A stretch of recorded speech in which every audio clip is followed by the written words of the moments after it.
बिस्मिल्लाहिर्रहमानिर्रहीम। जी स्टूडेंट्स, तो अब आप लोगों के पास जो आज chapter number 8 thermal properties of matter का टॉपिक है वो है स्केल्स ऑफ टेम्परेचर। इससे पहले थोड़ा सा मैं आप लोगों को थर्मामीटर का इंट्रोडक्शन दे दूं कि देखें, जो आपका थर्मामीटर होता है, वैसे तो मैंने आपको इन जनरल बता दिया था कि बेसिकली जो आपके पास थर्मामीटर नॉर्मली हम यूज़ करते हैं वो आपके पास ग्लास का बना हुआ होता है, एक बल्ब होता है, एक लॉन्ग कैपिलरी ट्यूब होती है, उसके बाद एक सूटेबल लिक्विड उसमें फ़िल किया जाता है जो कि मरकरी होता है। और बेसिकली क्या होता है कि जो उसमें वो एक बल्ब वाला पोर्शन होता है ना, वो कांटेक्ट कर रहा होता है एक हॉट ऑब्जेक्ट के साथ, यानी जिससे आपने टेम्परेचर मेजर करना होता है। बल्ब वाला पोर्शन आप उस बॉडी से इन कांटेक्ट रखते हैं और फिर क्या होता है कि उसकी वजह से जो अंदर लिक्विड मौजूद होता है लाइक मरकरी, वो एक्सपेंड होना शुरू हो जाता है और ट्यूब के अंदर राइज़ होता है। ठीक है, फिर वो जिस हद तक राइज़ होगा तो आप स्केल के थ्रू इजीली मेजर कर सकते हैं कि इतना आप लोगों की बॉडी का टेम्परेचर है। ठीक हो गया। और जो लेवल होता है उस लिक्विड का, जैसे कि मरकरी है, आप उसको इजीली ग्लास ट्यूब से देख सकते हैं, क्योंकि एक तो वो जो आपके पास कैपिलरी ट्यूब होती है वो ग्लास की बनी हुई होती है। सेकेंडली जो आप उसमें mercury as a liquid use कर रहे होते हैं वो आप लोगों के पास एक यूँ आप कह सकते हैं कि ईज़िली विजिबल लिक्विड होता है, यानी कि ओपेक होने की वजह से आप उसको आसानी से देख सकते हैं। ठीक हो गया। अच्छा जी, उसके बाद देखें, जो आपके पास थर्मामीटर होता है उस पर ना लोअर एंड अपर फिक्स्ड पॉइंट मेंशन होते हैं। अब वो जो लोअर एंड अपर फिक्स्ड पॉइंट होते हैं थर्मामीटर के, बेसिकली वो क्या होता है, वो कुछ इस तरीके से होता है कि ये जो आपके पास थर्मामीटर होता है ना, इसके ऊपर एक स्केल होता है। ठीक है, आपको पता है रीडिंग्स लिखी होती हैं, स्केल बना हुआ होता है। फिर वो क्या होता है, ये जो स्केल होता है इसके दो पॉइंट्स होते हैं। जो लोअर फिक्स पॉइंट होता है ना, बेसिकली वो इसलिए मार्क किया जाता है ताकि वो पोजीशन दे लिक्विड की, यानी कि जो आप कहते हैं कि फॉर एग्ज़ाम्पल अगर आप आइस में रखते हैं थर्मामीटर को, ठीक है, जब आप थर्मामीटर को आइस में रखते हैं तो जो लिक्विड की पोजीशन होती है उसको इंडिकेट करने के लिए आपके पास लोअर फिक्स पॉइंट होते हैं थर्मामीटर के। इसी तरह से जब आप अपर फिक्स पॉइंट की बात करते हैं तो वो इसलिए होते हैं कि जब आपने थर्मामीटर को स्टीम में रखा, ठीक है, जब आप उसको स्टैंडर्ड प्रेशर में अब आप बॉइलिंग वाटर रखते हैं तो उसमें जो उसके अंदर चेंज आता है, लिक्विड के अंदर जो पोजीशन चेंज होती है उसकी, उसको आइडेंटिफाई करने के लिए जो मार्क पोजीशन होती है वो अपर फिक्स पॉइंट पे होती है। ठीक हो गया। अब हम अपने मेन टॉपिक पे आते हैं, जो आज का हमारा हाईलाइट मेन टॉपिक है, that is scales of temperature. हमने पढ़ लिया टेम्परेचर आपके पास डिग्री होती है हॉटनेस और कूलनेस की बॉडी की, यानी कितना टेम्परेचर बढ़ गया या कितना कम हो गया दर्जा हरारत। अब वो आपने बेसिकली जो उसके लिए आपको पता है थर्मामीटर के ऊपर जो स्केल्स बने होते हैं वो तो आपने देखे हुए होंगे। तो बेसिकली जो बॉडी का टेम्परेचर होता है वो जाहिर सी बात है मेजर करने के लिए हम क्या कहते हैं कि जब थर्मामीटर को इन कंटैक्ट लेके जाते हैं बॉडी के, तो तब हम उस स्केल के थ्रू रीड करते हैं कि बॉडी का टोटल टेम्परेचर इतना है। जनरली जो स्केल्स यूज़ किए जाते हैं वो 3 टाइप्स के होते हैं, कॉमनली जो यूज़ होते हैं। फर्स्ट वन इज़, जैसे इधर मैंने मेंशन कर दिया, सेल्सियस और सेंटीग्रेड स्केल, फ़ारेनहाइट स्केल और केल्विन स्केल। ठीक हो गया। जो आपके पास सेल्सियस स्केल होता है ये आपके पास इंटरवल होता है लोअर एंड अपर फिक्स्ड पॉइंट के बिल्कुल दरमियान। ठीक है, इसको 100 इक्वल पार्ट्स में डिवाइड किया जाता है। जो लोअर फिक्स पॉइंट मार्क होता है इसका वो 0 डिग्री सेंटीग्रेड या 0 डिग्री सेल्सियस होता है, और जो अपर फिक्स पॉइंट होता है वो 100 डिग्री सेंटीग्रेड होता है। ये मैंने आपको बात बता दी सेल्सियस या सेंटीग्रेड की। इसी तरह से जो फ़ारेनहाइट स्केल आपके पास होता है उसके अंदर इंटरवल लोअर एंड अपर फिक्स पॉइंट का डिवाइड किया जाता है 180 इक्वल पार्ट्स में। जैसे कि सेल्सियस और सेंटीग्रेड में 100 इक्वल पार्ट्स थे, इसमें 180 इक्वल पार्ट्स होते हैं। और इसमें जो लोअर फिक्स पॉइंट मार्क किया जाता है वो 32 डिग्री फ़ारेनहाइट होता है, जबकि जो अपर इसके अंदर मार्क किया जाता है वो 212 डिग्री फ़ारेनहाइट होता है। इन दोनों में अगर आप टोटल सम अप करके चेक करेंगे तो ये 180 इक्वल पार्ट्स बनते हैं। ठीक है, लोअर एंड अपर के। Lower fix point 32 degree Fahrenheit and the upper fix point is marked as 212 degree Fahrenheit. Clear. Third scale is Kelvin, जो कि अमूमन हम फिज़िक्स में यूज़ करते हैं। ज़्यादातर कन्वर्जेंस टेम्परेचर की हम केल्विन में यूज़ कर रहे होते हैं।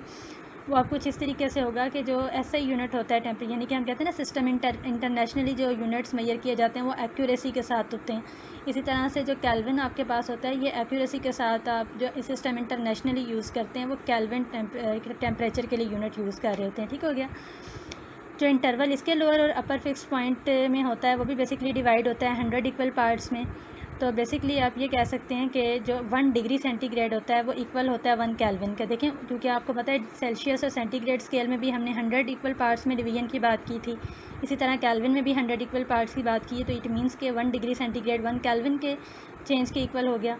तो लोअर फिक्स्ड पॉइंट जो आपके पास इस स्केल में होता है वो बेसिकली 273 केल्विन होता है, और जो अपर फिक्स्ड पॉइंट होता है वो 373 केल्विन होता है। ठीक हो गया। जो ज़ीरो होता है इस स्केल पे उसको बेसिकली हम एब्सोल्यूट ज़ीरो कहते हैं, जो कि इक्वल होता है -273 डिग्री सेंटीग्रेड। ठीक है, इस स्केल पे यानी केल्विन पे जो ज़ीरो होता है उसको हम एब्सोल्यूट ज़ीरो भी कहते हैं और वो इक्वल होता है -273 डिग्री सेंटीग्रेड। क्लियर। अब बेसिकली अगर हम लोग बात चलें इसके साथ साथ जो आप लोगों को एक यूँ कह लें कि सन सरफेस की थोड़ी सी एग्जांपल दे देती हूँ कि जो सन की सरफेस का बेसिकली आपके पास टेम्परेचर होता है इन सेल्सियस अगर आप लेते हैं तो वो आपके पास ऑलमोस्ट 6000 डिग्री सेंटीग्रेड होता है। ये मैंने सरफेस की बात की है। ऑब्वियसली अगर आप सन कोर की बात करेंगे, उसके अंदरूनी हिस्से की करेंगे, वो तो बहुत ज़्यादा टेम्परेचर होगा, लैक्स में जाएगा, मिलियन बिलियंस में जाएगा। इट मीन्स के वो तो आपके पास वो पार्ट होता है जिसमें नेचुरली हर टाइम रेडियो एक्टिविटी के प्रोसेस कंटिन्यू रहते हैं, यानी कि जैसे आप कहते हैं ना नेचुरली जो आपके पास फिनोमिना होता है जिस न्यूक्लियर रिएक्टिविटी का, वो आपके पास सन की इनर कोर में होता है, वहाँ पे टेम्परेचर बहुत ज़्यादा होता है। जबकि जो आप लोगों के पास बहुत कॉमन सा, ये तो सबको पता होगा, जो बॉइलिंग वाटर होता है उसका आपके पास 100 डिग्री सेंटीग्रेड होता है। ठीक है, इसी तरीके से जब आप बात करते हैं फ्रीजिंग वाटर के, वो आपके पास टेम्परेचर 0 डिग्री सेंटीग्रेड होता है। ये कुछ मैंने एग्जांपल्स दे दी। अब ये देखिए स्टूडेंट्स, आपके पास मैंने कुछ स्केल्स लिखे हैं। जब आपके पास न्यूमेरिकली क्वेश्चंस आते हैं ना कन्वर्जन्स के टेम्परेचर के, वो कुछ इस तरह से होते हैं कि अगर आपको कहा जाता है कि टेम्परेचर की कन्वर्जन कर दें सेल्सियस से केल्विन स्केल की तरफ, तो आपको ये जो नीचे मेंशन फार्मूला है ये आपको याद होना चाहिए। यानी मैंने पहले लिखा टेम्परेचर इन केल्विन, जो कि इक्वल होता है 273 plus C. Here C stands for Celsius और सेंटीग्रेड स्केल, यानी आपको गिवन टेम्परेचर सेल्सियस या सेंटीग्रेड में दिया गया होगा। जैसे फॉर एग्जांपल अगर आप बॉइलिंग वाटर की बात कर लेते हैं तो 100 डिग्री सेंटीग्रेड है, तो यहाँ पे आपको 100 दिया जाएगा। आपने उस 100 में जब 273 को ऐड करना है तो इस टाइम जब टेम्परेचर आपके पास आएगा वो केल्विन में कन्वर्ट हो चुका होगा। ठीक हो गया। और इसी को अगर आप रिवर्स कर लें कि आपको कहा जाए कि अगर आप केल्विन से सेल्सियस की तरफ जाएं तो फिर क्या हो जाएगा, फिर आप सिंपल 273 को उस साइड पे ले जाके माइनस कर देंगे, यानी केल्विन में आपको टेम्परेचर फिर मेंशन होगा। आपने 273 में से वो माइनस कर दिया तो आपके पास जो आंसर में आ जाएगा टेम्परेचर वो सेल्सियस या सेंटीग्रेड में आ जाएगा। थर्ड केस आपके पास होता है अगर आपको सेल्सियस से फ़ारेनहाइट में कन्वर्जन करनी हो तो फिर आप क्या करेंगे, फिर आपने कुछ इस तरीके से करना है 1.8 C + 32, मतलब कि जो सेंटीग्रेड में आपके पास टेम्परेचर होगा पहले आपने उसको 1.8 से प्रोडक्ट में लेके आना है, मल्टीप्लाई करना है, 32 में ऐड करके आपके पास जो आंसर आ जाएगा वो कन्वर्ट हो जाएगा फ़ारेनहाइट स्केल में। इसी तरीके से फिर अगर आप इसको रिवर्स करते हैं कि फ़ारेनहाइट से सेल्सियस में कैसे लेके जाएंगे, फिर अब आपने क्या करना है, जो आपके पास यहाँ पे 32 है उसको उस साइड पे ले जाके नेगेटिव कर देंगे और 1.8 को उधर ले जाके डिवाइड कर देंगे। तो फिर आप इसी फार्मूला के थ्रू इसको रिवर्स फार्मूला से कन्वर्जन कर सकते हैं। इजी सा टॉपिक था, लेकिन ये आपके पास इंपॉर्टेंट टॉपिक भी है। फार्मूलाज आपको याद होने चाहिए, न्यूमेरिकल्स बेस्ड हैं, यानी न्यूमेरिकल प्रॉब्लम जब आपके पास आते हैं वो आपने इन फार्मूलाज के थ्रू सॉल्व करने होते हैं। होप सो इतनी सी बात क्लियर हो गई होगी। अपनी टेक्स्ट बुक से फुल टॉपिक को रीड कीजिएगा, इसे अच्छा सा प्रिपेयर कीजिएगा। इंशाल्लाह नेक्स्ट लेक्चर के साथ कल मिलेंगे। अल्लाह हाफ़िज़।